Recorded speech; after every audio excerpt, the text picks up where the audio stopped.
మనం నారా భువనేశ్వరి రియాక్షన్ సంబంధించినటువంటి న్యూస్ చెప్పబోతున్నాం. గతంలో అసెంబ్లీలో తనపై జరిగిన వ్యక్తిగత విమర్శలపైన నారా భువనేశ్వరి తీవ్ర స్థాయిలో మండిపడ్డారు. నాడు కౌరవులు ధర్మరాజును అవమానించడానికి ద్రౌపదిని లక్ష్యంగా చేసుకున్నారని, ఇక్కడ కూడా చంద్రబాబుని మానసికంగా కుంగదీసేందుకే తనపై నీచమైన వ్యాఖ్యలు చేశారంటూ మండిపడ్డారు. తన క్యారెక్టర్ ఏంటో ప్రపంచమంతటికి తెలుసని, దాన్ని ఎవరి వద్దో నిరూపించుకోవాల్సిన అవసరం తనకు లేదని స్పష్టం చేశారు. ఒక స్త్రీ గురించి చీప్ గా మాట్లాడే హక్కు మీకెవరిచ్చారు?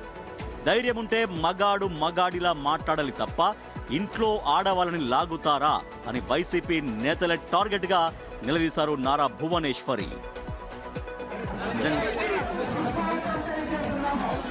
మన అసెంబ్లీలో చంద్రబాబు నాయుడు గారిని హింసించాలని, ఆయనకి ఎదురు దెబ్బ కొట్టాలని వాళ్ళకి తెలిసి నా పేరు లాగారు, నా శీలాన్ని గురించి వాళ్ళు మాట్లాడారు.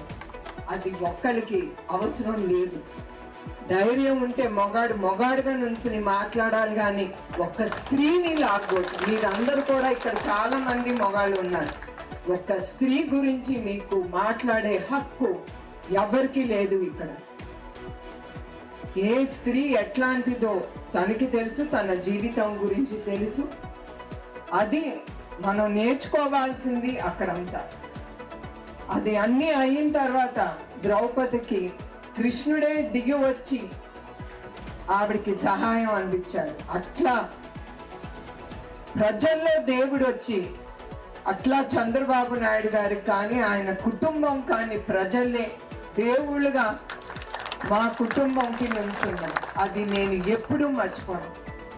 కానీ ఆ రోజు మాట్లాడిన వ్యాఖ్యలు ఎంత బాధ పెట్టుంటాయో కదా స్మృతి. నిజంగా ప్రతి మగాడి వెనుక ఒక విజయం వెనుక మహిళ ఉంటుందంటారు. కానీ ఇక్కడ ఫ్యామిలీ మెంబర్స్ రాజకీయాలే విమర్శలు చేసుకోవచ్చు, ప్రతి విమర్శలు చేసుకోవచ్చు, పర్సనల్ గా ఎంతైనా అటాక్ చేయొచ్చు. కానీ ఇంట్లో వాళ్ళని, పిల్లలు కావచ్చు, భార్య కావచ్చు, లేకపోతే తల్లిదండ్రులు, వాళ్ళందరినీ తీసుకొచ్చి రాజకీయం చేయడం మాత్రం ఈ మధ్య కాలంలో చాలా ఎక్కువగా నిజంగా చాలా దారుణంగా ఆ రోజు మాట్లాడారు భువనేశ్వరిని ఉద్దేశించి.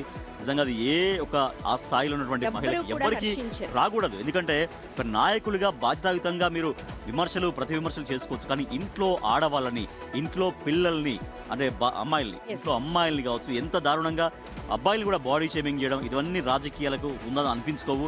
దయచేసి రాజకీయ నాయకులు అటువంటి కామెంట్స్ చేయడం, ఇళ్లలో ఆడవాళ్ళ పట్ల అసభ్యంగా నీచంగా మాట్లాడడం మాత్రం మానేయాలి.